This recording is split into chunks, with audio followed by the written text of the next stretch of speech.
Caroline from Connolly's Red Mills. Starch is a hot topic and one we get asked lots of questions about.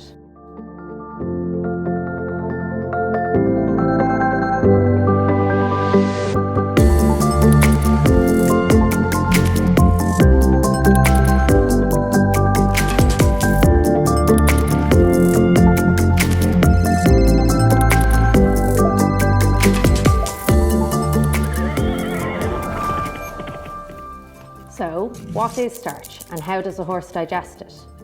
Does my horse need a low starch feed? And can starch cause harmful conditions such as colic and laminitis?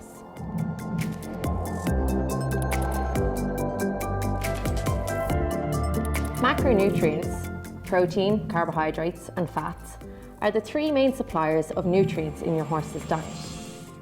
While the diet will contain all three nutrients, carbohydrates will be the main supplier of calories in your horse's diet. Carbohydrates can be broken down into two subgroups based on the plant's structure and how it is digested. Structural carbohydrates are fibrous and are mainly digested by good bacteria in the hindgut. Hay is a good source of a structural carbohydrate. Non-structural carbohydrates, also called NSCs, include starches and sugars and are mainly digested by enzymes in the foregut. Oats, barley, wheat and maize are all good sources of starch, often included in a horse's diet. NSCs, including starch, are broken down rapidly into glucose molecules by enzymes in the small intestine. These simple sugars can then be used as blood glucose or immediate energy.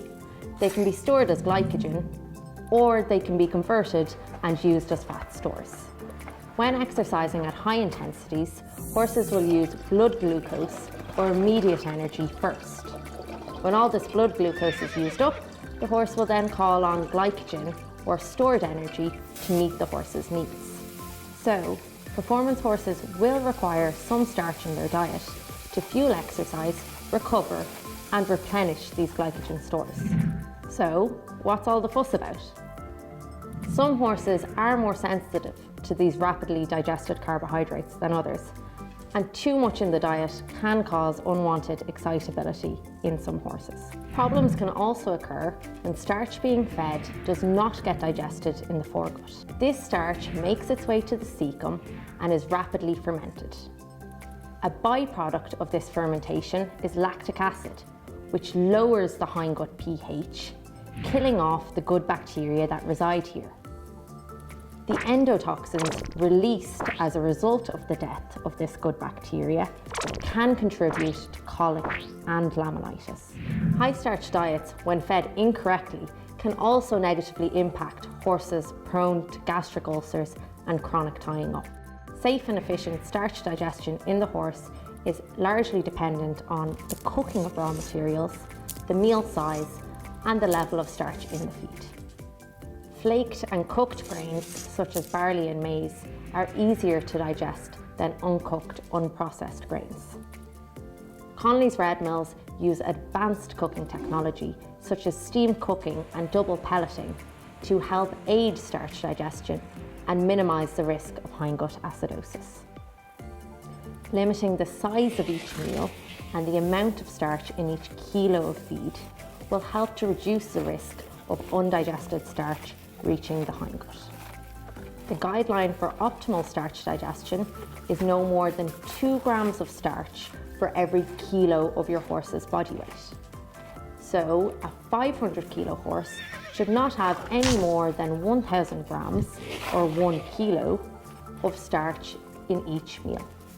Starch levels in formulated feeds are typically lower than 40%.